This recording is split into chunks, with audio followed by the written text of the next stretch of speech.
Vous rapprocher parce qu'on n'a pas de micro, malheureusement. Non. Bien, messieurs, dames,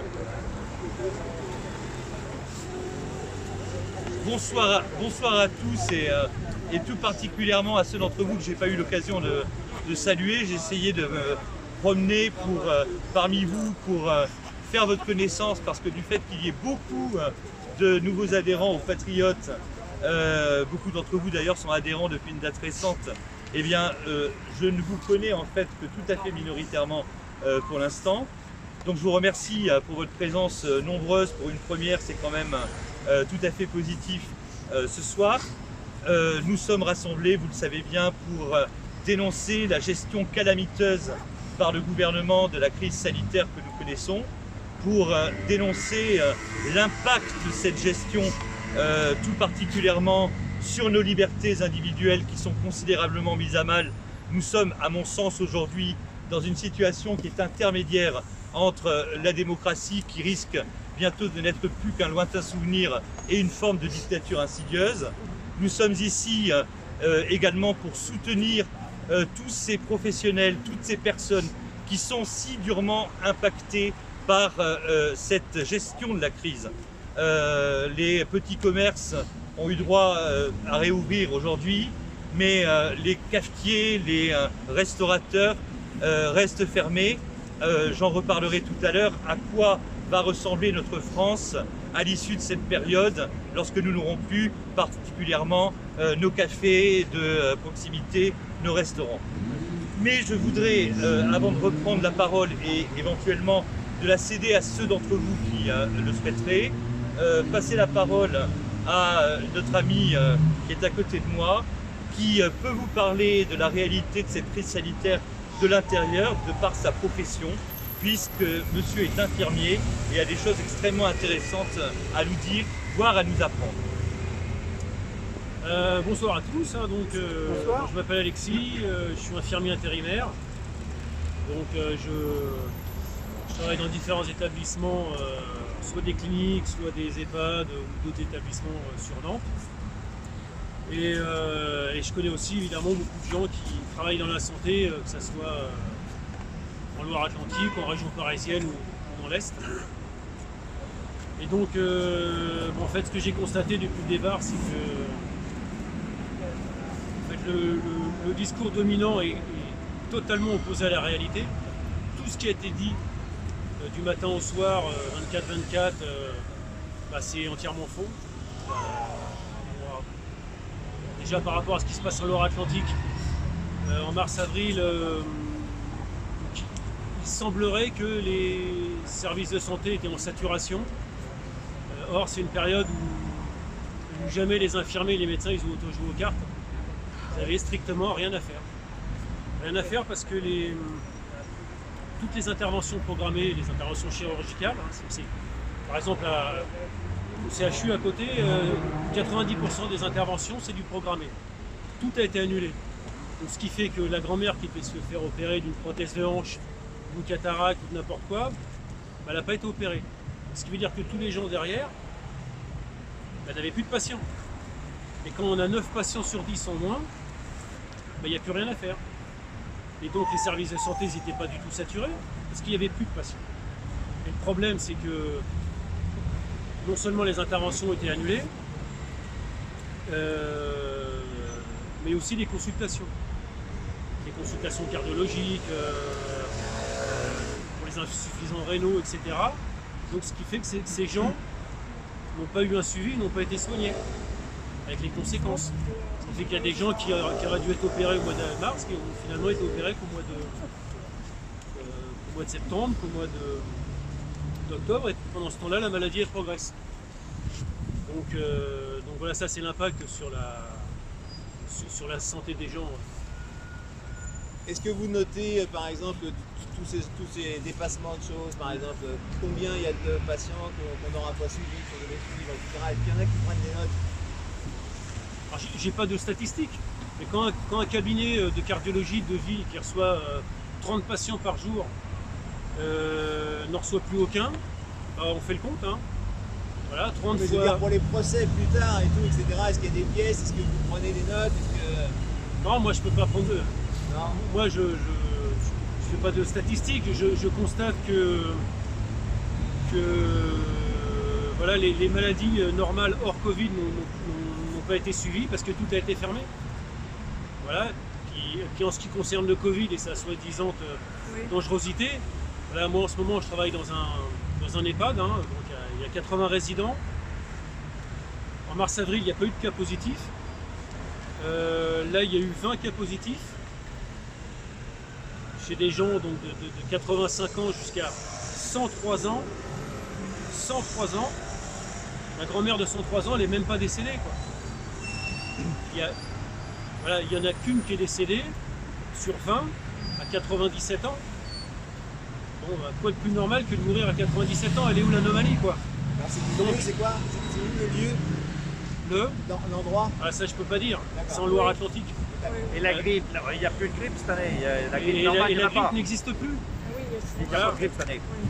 Personne n'a la grippe. Le nombre de morts par an, c'est une année normale, c'est de 8 à 13 000 morts, avec des pointes à 15-20 000 morts. Cette année, il y a eu, je crois, 800 morts. Bon, bah voilà. Donc, tout ça, c'est que du pipeau. Voilà, que dire de plus? Dernièrement, moi, La maladie, vraiment, enfin. non, mais la maladie existe. Mais comme des virus qui existent depuis la nuit des temps. Voilà, c'est un virus parmi tant En d'autres fait, qui fait mourir les mourants. Voilà, point barre. Alors des fois, ça fait mourir des gens plus jeunes, des gens de 40 ans, de 50, mais très exceptionnellement. Et ce qu'il faut se dire, c'est pas parce qu'on a 40 ans qu'on est en bonne santé. Il y a des gens qui ont 40 ans, qui sont dans des états de santé qui sont malheureusement déplorables. Alors on dit, voilà, on a eu quelqu'un de 45 ans qui est mort. Oui, bah oui. Ouais, mais des morts, en moyenne en France, il y en a 1700 par jour, en temps normal. Et parmi ces 1700, bah, des fois, il y a 5 enfants, il y a 10 enfants, mais il n'y a rien d'anormal là-dedans. Est-ce que vous êtes au courant que les médecins reçoivent des primes du gouvernement s'ils déclarent Covid au lieu de... Ouais, J'ai entendu ça. Les malades du Covid sont plus rémunérés, ouais. Dans un hôpital public, tout fonctionne par la tarification à l'acte. Hein. N'importe quel acte est codifié. Et en fonction de ce que vous avez, l'hôpital est payé par les médecins codeurs qui déclarent. Et visiblement, un malade du Covid est encore plus. Et en parlant des patients Covid, hein, moi j'ai eu des infos, j'ai une copine qui est infirmière dans un hôpital dans l'est de la France, qui bosse en réa. C'est un hôpital public, hein, il y a 12 places de réa. Et pour avoir des chiffres de réa, de patients en réa, et ben, ils ont mis, donc il y a 12 places, sur les 12 places, il y a 9 patients Covid. Donc les gens s'imaginent que les gens qui sont en réa sont des gens dans un état de santé très très dégradé, hein, qui sont intubés, ventilés, et en fait non. Dans son hôpital, les 9, c'est des gens qui sont dans un lit, qui sont conscients, qui ont simplement besoin d'une oxygénothérapie à haut débit. C'est-à-dire qu'on leur met par des lunettes spéciales à oxygène l'oxygénothérapie qui va les aider à passer le cap, mais ils pourraient très bien être dans un service classique. Mais non, on les a mis en réa. On les a mis en réa, ce qui permet aux autorités de santé de dire, bah voilà, on a 9 patients en réa. Mais ils pourraient être dans un service, enfin ils pourraient même être chez eux. Et il y a une confusion entre mort du Covid et mort avec le Covid. Avec le Covid. Oui, c'est ça. la confusion, c'est là qu'elle. C'est un étiquetage, et ça c'est au bon vouloir du médecin qui signe le certificat de décès. Un certificat de décès, c'est confidentiel et il n'y a que le médecin et celui qui va ouvrir le certificat qui sait ce qu'il y a dessus. Donc s'il a envie de mettre des compensations cardiaques ou Covid, il met ce qu'il veut. Le résultat, c'est qu'ils vont gagner, on a tous un masque sur la gueule et puis on s'engueule les uns avec les autres. Alors, comme ça, Voilà, un masque qui n'a absolument aucun intérêt. Voilà, moi c'est simplement, je le mets très peu à cause des amendes. C'est Ouais, tout. ouais, c'est ça. Voilà. Ouais, c'est une muselière, c'est un signe de soumission. C'est pour Exactement. empêcher de communiquer. Mais on a très bien compris d'où ça vient. Pourquoi les gens qui sont en EHPAD n'ont pas des masques Parce que ça n'a aucun... en EHPAD et les gens qui sont à risque, pourquoi on ne met pas des masques FFP2 en vente dans les grandes surfaces? Non mais on peut pas respirer 24 heures sur 24 avec un masque FFP2. Oui, mais pour aller faire ses courses, pour aller faire des... Ouais, non, mais le problème c'est que On te l'aura pris dans le cul, tu viendras chialer. les virus ils existent depuis la nuit des temps et celui-ci, la seule chose qu'il faut voir c'est sa létalité. Ok, il y a 0,3% des gens qui meurent du Covid. C'est pas la fièvre Ebola où il y a de 30 à 70% des gens qui meurent. Ça n'a rien à voir. Est-ce que vous avez observé des conséquences à long terme, c'est-à-dire des personnes qui avaient le Covid et qui sont revenues parce qu'ils ont conservé des problèmes respiratoires sur le long terme ou des problèmes d'odorat Est-ce que vous avez L'odorat, oui, mais moi ce que je vois surtout c'est en EHPAD, c'est une dégradation de l'état de santé des gens.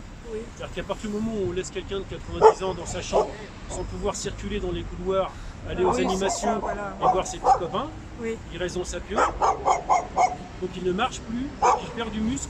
Oui, c'est ça. Donc là il y a le syndrome de glissement Oui. associé à de la dépression parce qu'il ne voit plus personne, il ne voit plus sa famille. Oui, oui. Et on se retrouve avec des gens qui avant marchaient et qui ultérieurement ne marchent plus. On les pousse vers la En fait, les mesures du Covid sont beaucoup plus délétères que le Covid lui-même. Et est-ce que c'est vrai qu'il est impossible maintenant de se procurer les antibiotiques qui vont avec l'hydroxychloroquine, les antibiotiques qui vont avec? Il est même très difficile de se procurer simplement ces antibiotiques-là parce qu'il y a des médecins qui témoignent qu'ils ont juste utilisé cet antibiotique et leurs malades, 3 jours après, se portaient bien. Vous n'avez pas entendu parler de ça? Alors moi, aujourd'hui, le traitement contre le Covid, il est basé sur des anticoagulants et de la cortisone. Voilà. Parce qu'en fait, le Covid, c'est une maladie thromboembolique, c'est pas un problème respiratoire en soi. Oui. Il y a une conséquence pulmonaire, mais c'est plus une maladie thromboembolique. Oui, parce que selon le protocole du professeur Raoult, qui n'est pas le seul d'ailleurs, parce que moi j'ai entendu d'autres médecins avant lui, tout au début, qui préconisaient ce traitement. Hydroxychloroquine, azithromycine et avec du zinc, voilà. Et bien donc, certains médecins ont utilisé simplement j'ai oublié le nom, puisqu'il n'était plus, voilà. Et ils ont eu de bons résultats. Mais j'ai ouï dire que c'était très difficile de le trouver maintenant aussi. Ils l'ont supprimé il n'y a pas longtemps. Ah ben c'est ça. Il n'y a pas longtemps. Il n'y a pas bien longtemps qu'elle a été Voilà. C'est passé. Le ressenti des médecins, enfin, interdit de tous ceux qui travaillent en fait. C'est quoi le ressenti? Oui, ça. Très peu sont éveillés, beaucoup ont peur. Oui, c'est ça. Beaucoup se posent des questions, ne comprennent pas pourquoi. En fait, le questionnement, c'est ça, c'est à quoi ça sert. Pour l'oligarchie. Il y en a beaucoup d'autres. Ils remettent en question Mais voilà. Ils ne comprennent pas, mais ils ne vont pas au-delà de ça. C'est-à-dire qu'ils sont en face de situations complètement insensées. Moi, j'ai une copine qui bosse au CHU, qui en mars-avril était dans un service. Un test Covid est fait chez un patient le vendredi. Il reste le week-end. Le lundi, le résultat arrive, il est positif. Là, logiquement, la direction aurait dû tester l'ensemble de son personnel, et personne n'a été testé. Continuez à venir bosser, même si vous avez été en contact tout le week-end avec quelqu'un qui était positif. Et ça, c'était valable dans toute la France. C'est-à-dire qu'on est dans un système complètement ahurissant où on met en contact du personnel de santé des gens qui sont infectés, mais qu'on laisse travailler, et on se demande bien pourquoi.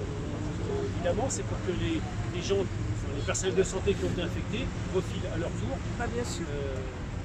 patient. Bah oui, Alors, Je vois excusez-moi. pas comment on peut expliquer ça autrement. oui, oui, oui. Excusez-moi, alors, je vous rejoins, j'ai ma sœur qui est soignante et ma belle-sœur, mais en Normandie. Et clairement, alors une en EHPAD et une en hôpital, les directives de la direction, du coup, c'est même si vous êtes positive, tant que vous n'avez pas les symptômes, vous devez travailler. C'est vrai, si vous êtes asymptomatique. Et là, Voilà. ici aussi.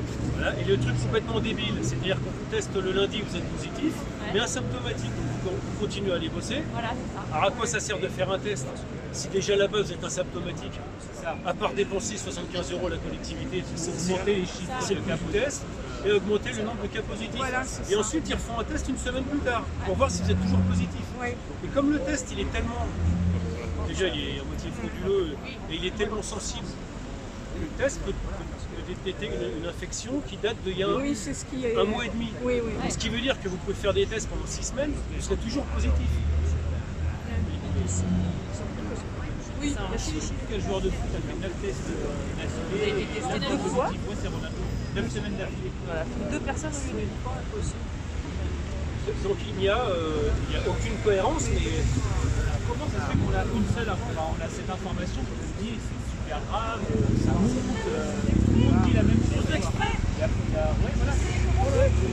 Les journalistes disent la même chose, c'est ça qui est. Ils sont payés par 100% des médias appartiennent à 6 milliardaires. Les intérêts des milliardaires, ce n'est pas les nôtres. Enfin, en tout cas, le seul risque que vous avez, c'est d'attraper le virus de la peur. Parce que même si vous êtes... Non, mais enfin, Merci beaucoup pour ce témoignage et la conclusion. merci. Hein. bon, Merci. Merci beaucoup. Merci, vous êtes courage à vous. Merci, vous êtes courageux, monsieur. Je voudrais qu'on entende Anthony, que certains d'entre vous, nombreux je crois, avaient eu au téléphone, puisque c'est lui qui s'est chargé de contacter nos adhérents de la région nantaise par téléphone, qui dirige une auto-école et qui est l'un de ces professionnels qui a été impacté par les mesures, encore une fois, antisociales qui découlent, grotesques, qui découlent de cette gestion de la crise sanitaire. Déjà bonjour à toutes et à tous, merci pour votre présence, ça fait chaud au cœur. Tous ensemble, de toute façon, on fait beaucoup plus entendre notre voix. Donc moi personnellement, je suis dans l'enseignement de la conduite et du coup pendant un mois on n'a pas travaillé. Le dernier confinement 2 mois, sauf qu'il y a eu une petite nouvelle sur ce dernier confinement, on avait le droit d'emmener les élèves mais au permis mais sans les former. Donc c'était un petit peu ridicule, comme beaucoup de choses d'ailleurs, comme aujourd'hui, cet hiver vous aurez le droit d'aller au ski sans remonter après. Il y a tout un tas de choses comme ça, complètement hallucinantes. Aujourd'hui il faut qu'on lutte tous ensemble, pour ne pas laisser s'installer cette dictature. On ne sait pas où ils veulent nous emmener. Bah si, on a compris. on sait. Bien sûr. On a compris. Mais en tout cas, il faut se faire entendre et pas hésiter à... On va essayer de refaire des rassemblements comme ça chaque semaine.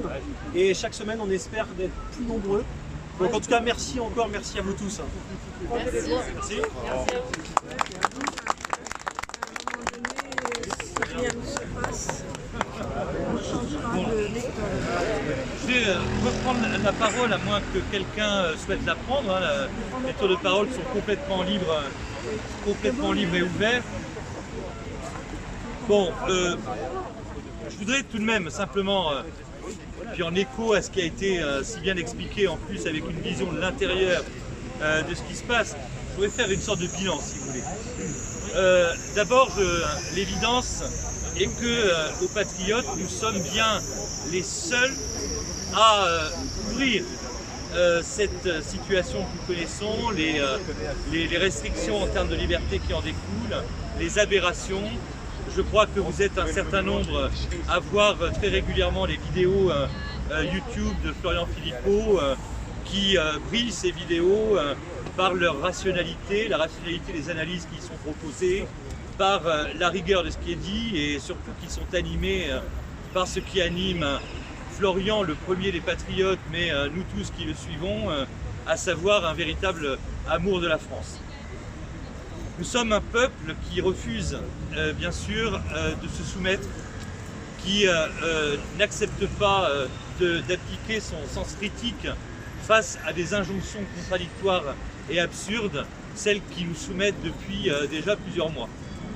Un jour, le masque ne sert à rien. Un autre jour, il faut que tout le monde soit masqué, y compris à l'air libre, y compris chez soi. Un jour, on confine. Un autre jour, on déconfine, puis on reconfine, et ainsi de suite. Une deuxième vague, pourquoi pas une troisième, pourquoi pas une quatrième. Évidemment, la question qu'on se pose tous, nous qui faisons preuve d'esprit critique, eh bien, c'est quels intérêts tout cela sert-il?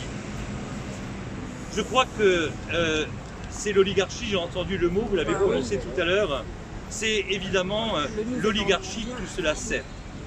D'abord, cette épidémie, elle est le fruit de la mondialisation. Parce que la mondialisation, c'est évidemment aussi la mondialisation des maladies.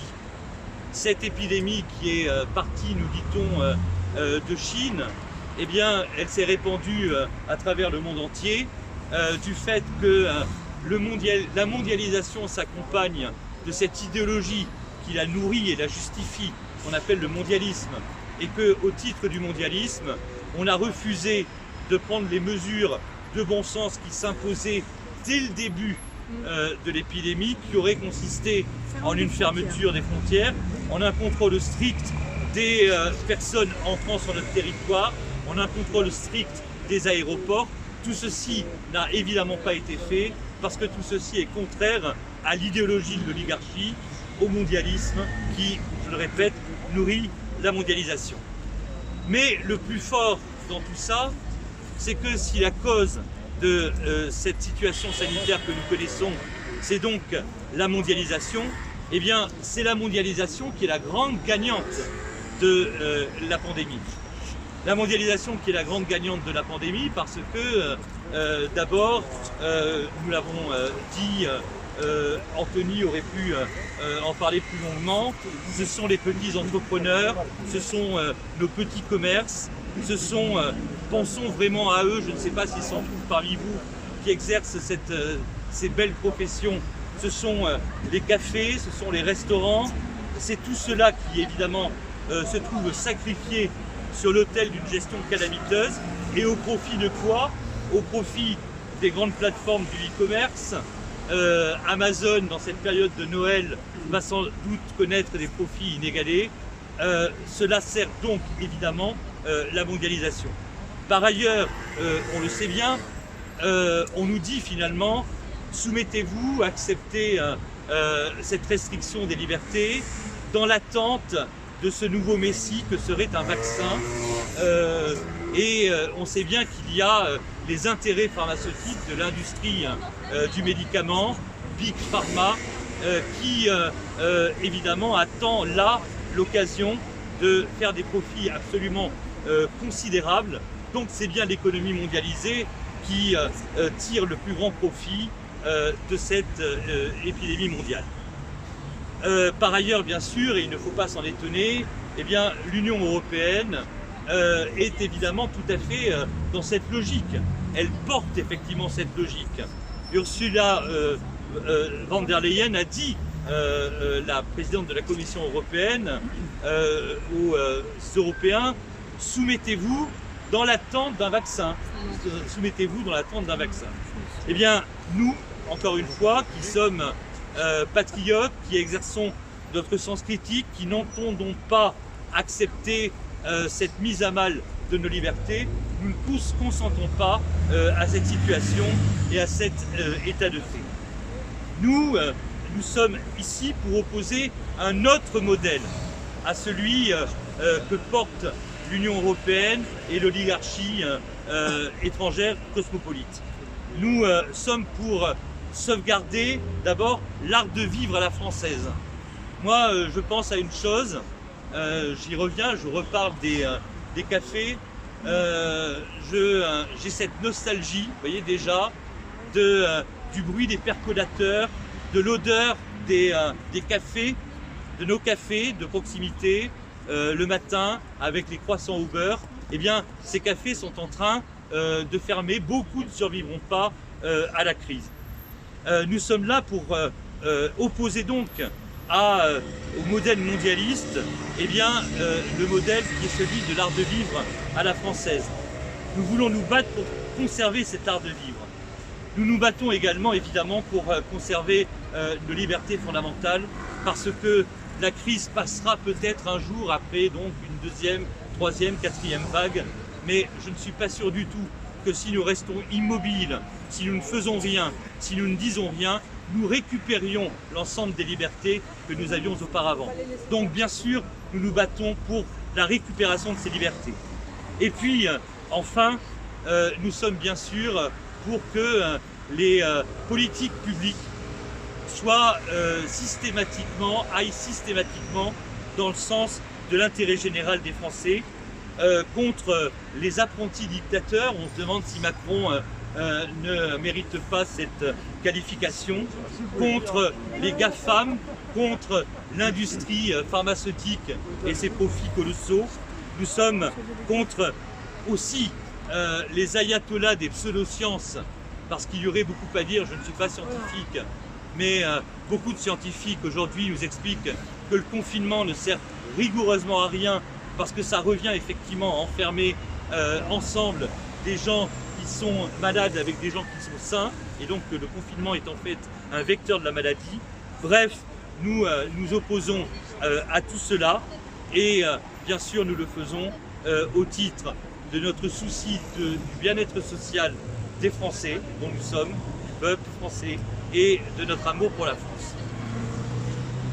Eh bien, je vous propose d'achever, les échanges pourront se poursuivre, ce rassemblement en entonnant l'hymne national. Oui. La vidéo de Florian Philippot d'avant-hier, il y a beaucoup de gens qui l'ont vu passer, parce qu'il lance un message pour signer une pétition contre le futur carnet de vaccination. Oui, exactement. Qui va bientôt être obligatoire par l'Union européenne. Donc ceux qui n'ont pas vu la vidéo de Florian Philippot avant-hier, il faut vraiment signer cette pétition. Faire passer le lien, moi je le fais passer à presque 10 personnes.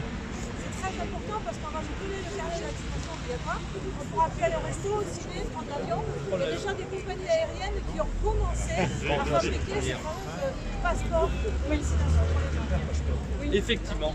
J'espère que vous avez tous entendu, madame. Oui, c'est important de signer ces pétitions parce qu'on n'a pas forcément. Voilà, quand je vous disais que sans doute ne récupérions-nous pas les libertés que nous avons perdues une fois cette crise passée, eh bien on voit bien effectivement ce qui nous attend avec ce document qui nous empêchera, si on ne montre pas de blanche d'un point de vue sanitaire, de vivre normalement. Eh bien, entonnons notre hymne national, s'il vous plaît. Allons enfants de la patrie, le jour de gloire est arrivé. Contre nous de la tyrannie, l'étendard sanglant élevé, l'étendard sanglant élevé. Entendez-vous dans nos campagnes mugir ces féroces soldats qui viennent jusque dans nos bras, égorger nos fils et nos compagnes. Aux armes, citoyens, formez vos bataillons, marchons, marchons, qu'un sang impur abreuve nos sillons.